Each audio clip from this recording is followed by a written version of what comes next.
Assalamu alaikum and good afternoon. You're listening to Atiyah Ali on the Mental Health and Emotional Wellbeing show on Ramadan Radio Wolverhampton, online on ramadanradiowolves.com. In the show, we hope to provide information that may be helpful to support your well-being and the well-being of others, because everyone's mental health matters. As you are aware, my show usually runs once a month, but for Ramadan, we have a 4-part series in which we have invited our guest, Sajeda Patel.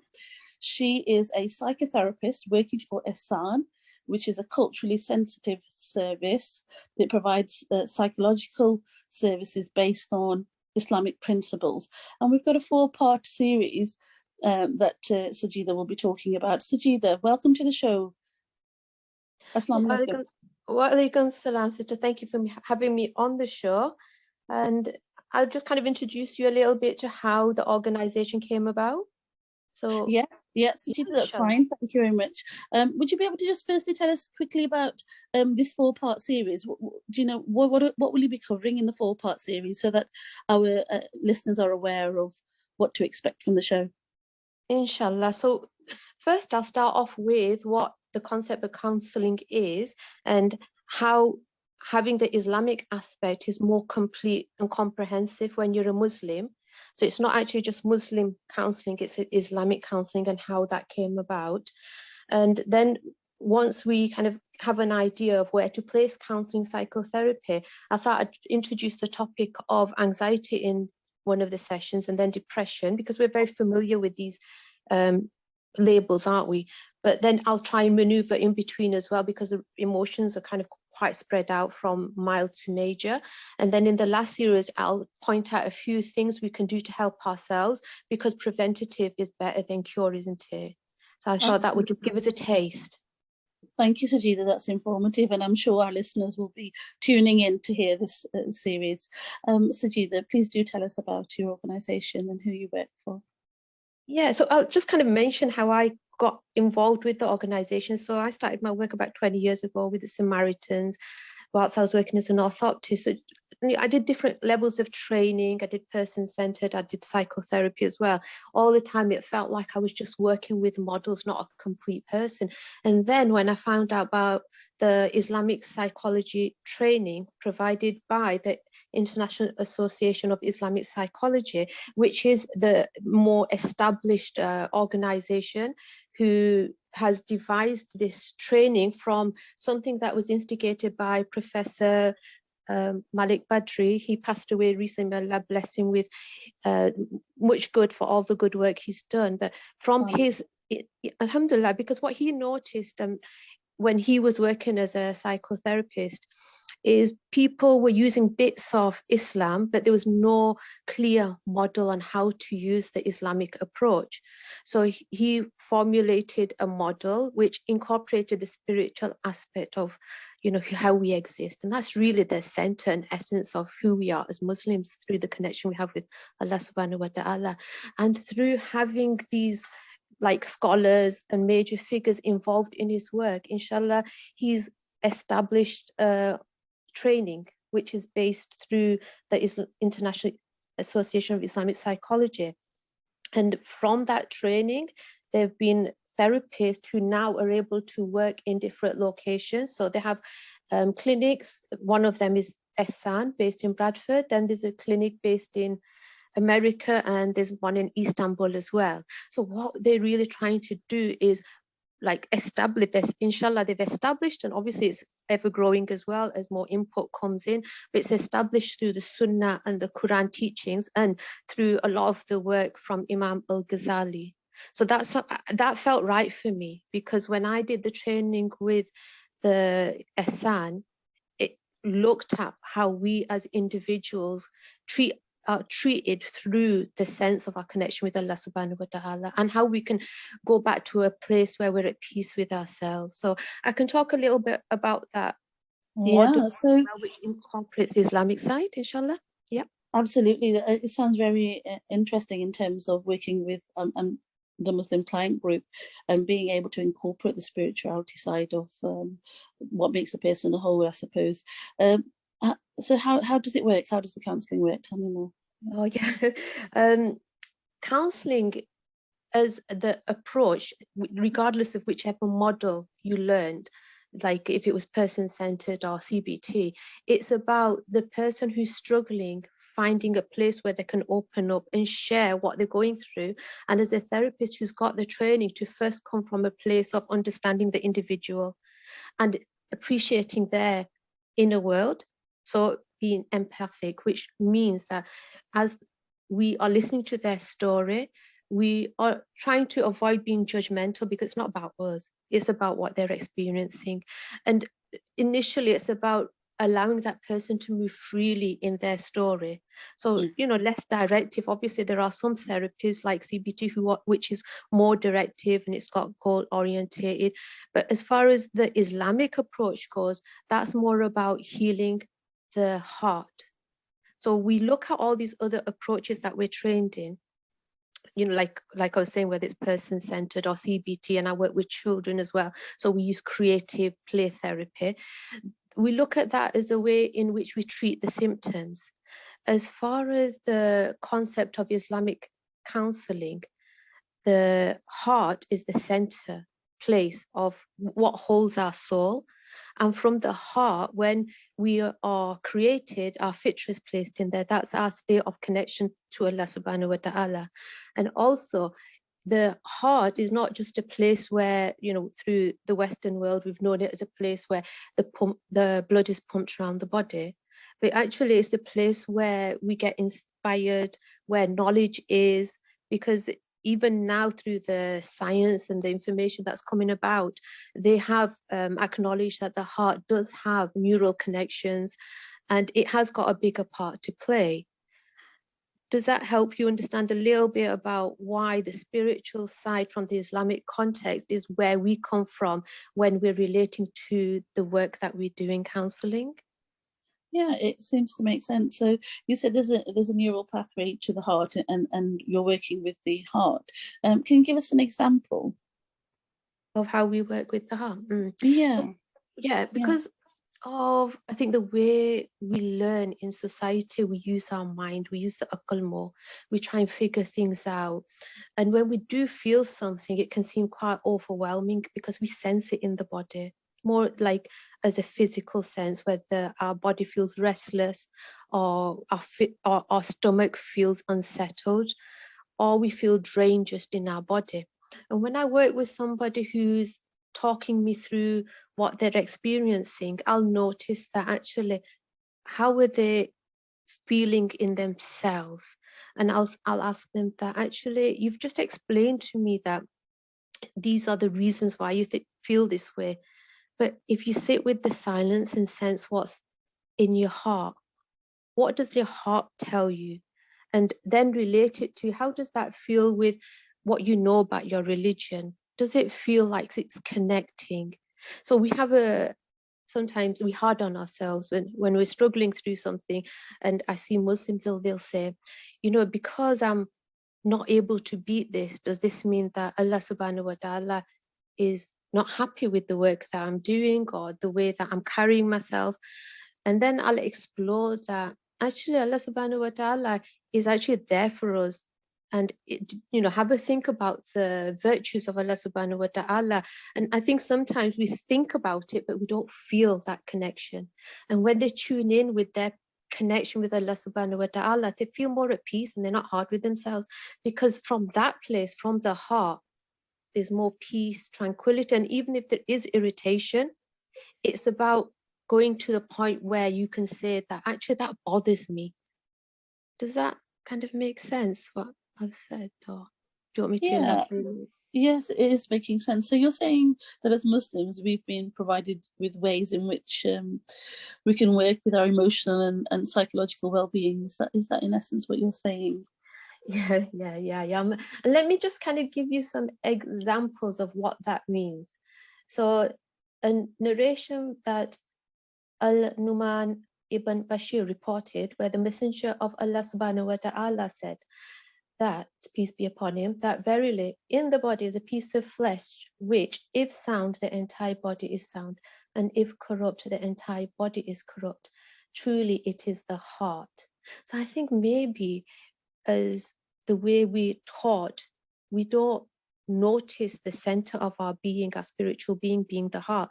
And what Prophet Muhammad ﷺ saying is, actually, we need to look after our hearts. We need to notice, because in the Quran as well, it mentions the heart over 132 times. And what each time it's saying is the importance of the heart. So let me just give you a few quotes. In Surah Ghafar, it says, "Thus does Allah seal up the heart of every arrogant tyrant." So what we're noticing there is, if you are arrogant, it's your heart that's affected. So yes, with the way we think is going to have an impact, but the biggest impact is when we seal our heart. And I can give you another example where in Surah Al-Hajj, have they not traveled through the land and have their hearts wherein to understand and ears wherein to hear? Was it not that the eyes can grow blind? It says, verily, it is not the eyes that grow blind, but it is the hearts which are in the breast that grow blind. There's a lot of importance placed on actually notice what is going on with your hearts. So like I was saying earlier, that when we come into the world, we're pure, we're sinless, our fitra is acceptable. That's our belief in Allah subhanahu wa ta'ala. And as we experience life, things that happen to us, it's going to be in conflict with our fitra. So as things, even as a child, if we get hurt and we don't get that compassion, we don't have that sense of belonging, that place of safety, we get hurt, and it can affect your heart. And in the Quran, it says on the heart, there becomes a rust, or some people say there's a seal. So then when you are having to shield your heart, it's like you're holding back from your true sense. So when you come to therapy, we try and help you heal some of this, because when we remove the rust on the heart, that's when our hearts are clear and we're able to receive divine knowledge, inshallah. Yeah, and do you find that Muslim clients are very receptive of the work that you do? Alhamdulillah, because I grow as a Muslim, and your essence as a Muslim will reflect in the way that you work. So we don't actually go and produce this information to a client, but when you're with somebody who can connect to you spiritually, so for a therapist, they have to make sure they are aware of what it means to work with their heart, and they can continually cleanse their heart through zikr. We can repent. There are many ways in which we need to maintain our level of cleanliness. And then within the session, when we're working with a Muslim, based on what they're bringing up, it makes it more accessible for us both to work together. Yeah, and do you find sometimes there might be conflict between kind of the cultural understanding of Islam and the actual Islamic principles behind it? What an individual should be practicing, perhaps, or what they're thinking and how that's having an impact. Do you find this conflict sometimes? There is actually a conflict in how people understand the knowledge, Islamic knowledge, and how it can cross over, and the cultural side can have an impact. So then individuals will compromise themselves and what their duties are to individuals. And within that, they might kind of shut themselves off and give up part of themselves, thinking that they're upholding their role as a Muslim. And then within therapy, we will sometimes ask them that, where did you find that information, or how does it sit with you? And sometimes we don't even have to challenge the Islamic side directly. It's more about, how does that sit with you? Do you think Allah subhanahu wa ta'ala actually would want you to experience it from that angle? And once they give themselves that opening, it creates more of a balance in how they can work. So yeah, there is at times a conflict in what they think Islam teaches them and what they've understood. Right. And is the psychotherapy provided in various languages? I think it's a bit limited at the moment because of the size of the organization that's based in Bradford. So we can have as a secondary language, like I'll speak a bit of Urdu, a bit of Gujarati. But this is the thing that we're trying to expand the services so we can incorporate But more. we'll talk about that shortly, won't we, in terms of expanding. Sajeda, I just wanted to ask you around couples counselling and whether that's available. Yeah, I am qualified and I do work with couples.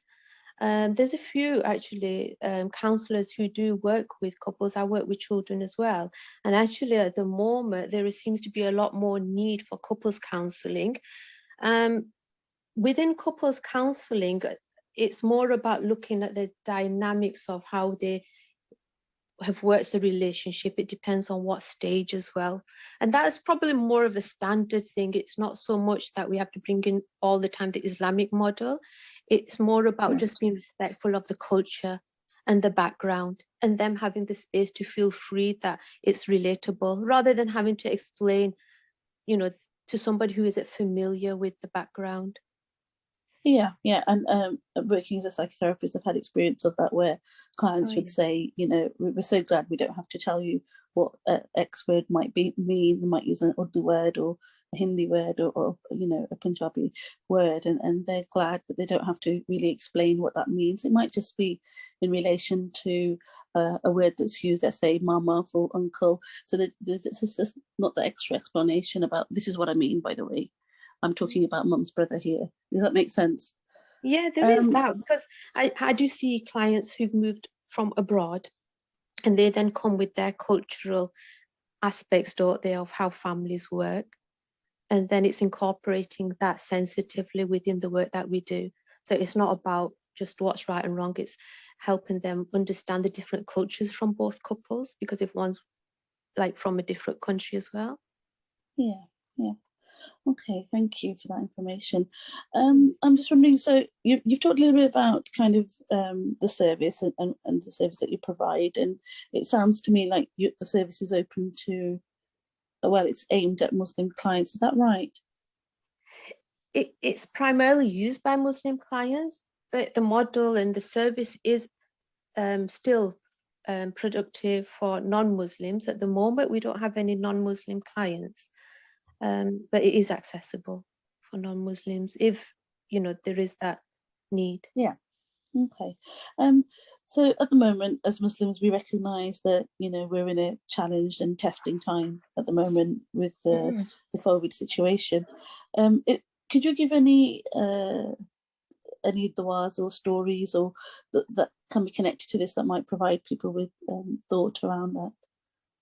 Yeah, because we are, like you say, we are in challenging times where we're thrown off on like our normal ways of coping, our outlets, maybe financially we're compromised. So that's going to give rise to feelings that we're not familiar with, maybe. And if that's either small level of anxiety, but we don't know how to place it. And when we look at the stories of our Prophet Muhammad sallallahu alaihi wasallam, and he went through a period of time which is called a year of sorrow. And his mood was quite low and he felt a bit lost. He didn't know whether it was something that he needed to work on. He turned to Allah subhanahu wa ta'ala and said that if it's something that I've disappointed you with, if it's something that I've done wrong, that would upset me, because that's through my, not getting something right. But if you're testing me, if it's a time when you are testing me, then I accept it. So it's about remembering into it that Allah, Alhamdulillah, He has everything planned. And when we relate to a place of belonging with Allah subhanahu wa ta'ala, even when these feelings do arise, we work with them, we go get the right support, but whatever the outcome is, it's with that acceptance that Allah has it all planned, and Allah will test us. And through the test, we'll get closer, we will become closer to Allah subhanahu wa ta'ala, because this life is about being tested so we can achieve a place which is even better in the hereafter. As far as du'as go, there are separate du'as we can pray. You'll find them on Google. There'll be du'as for morning and night, where you will be able to say that, protect me from anxiety and sorrow.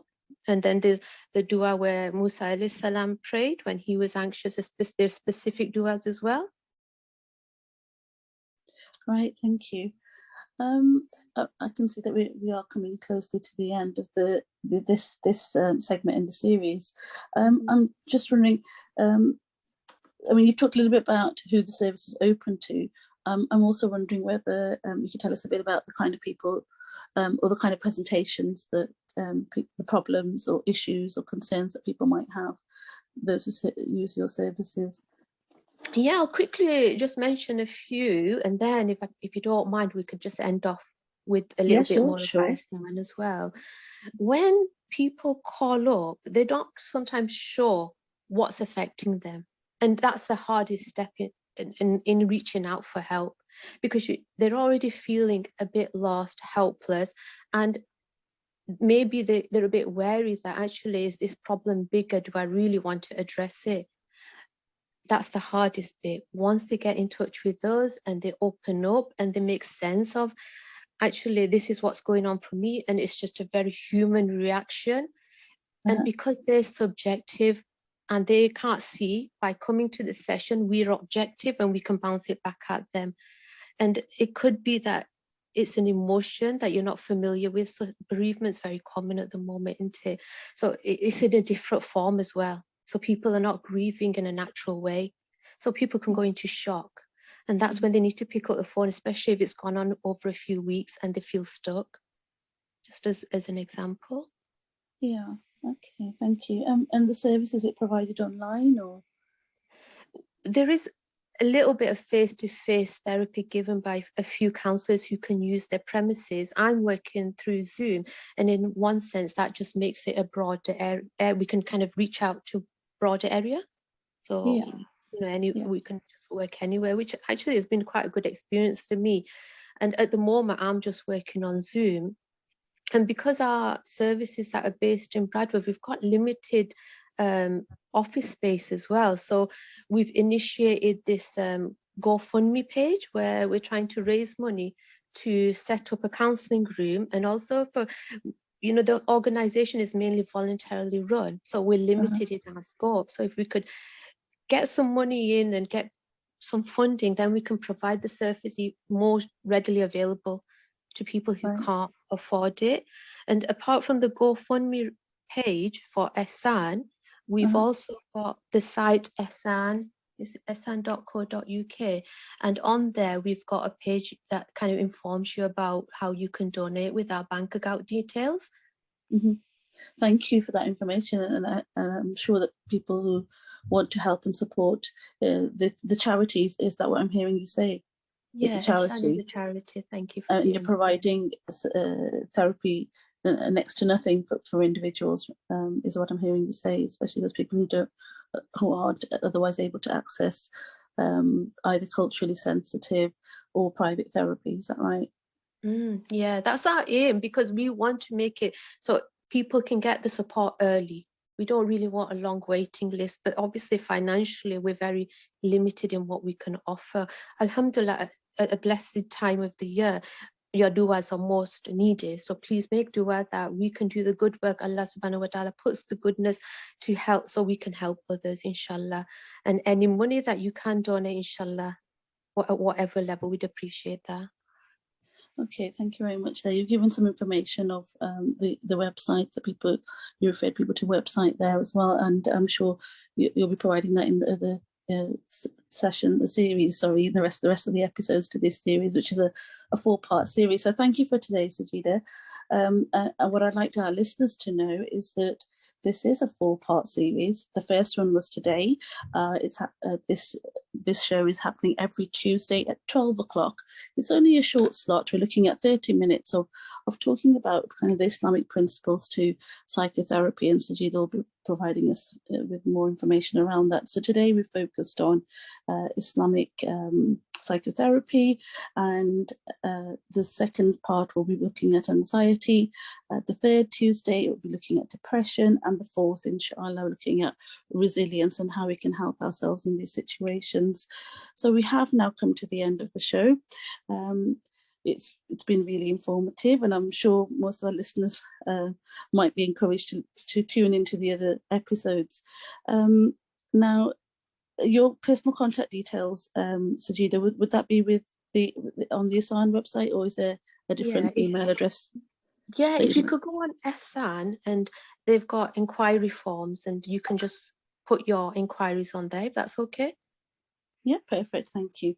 So you can catch, you can also catch more mental health information on my Twitter feed at Atiyah Ali 3, or you can listen back to this show and previous shows on Ramadan Radio's YouTube channel.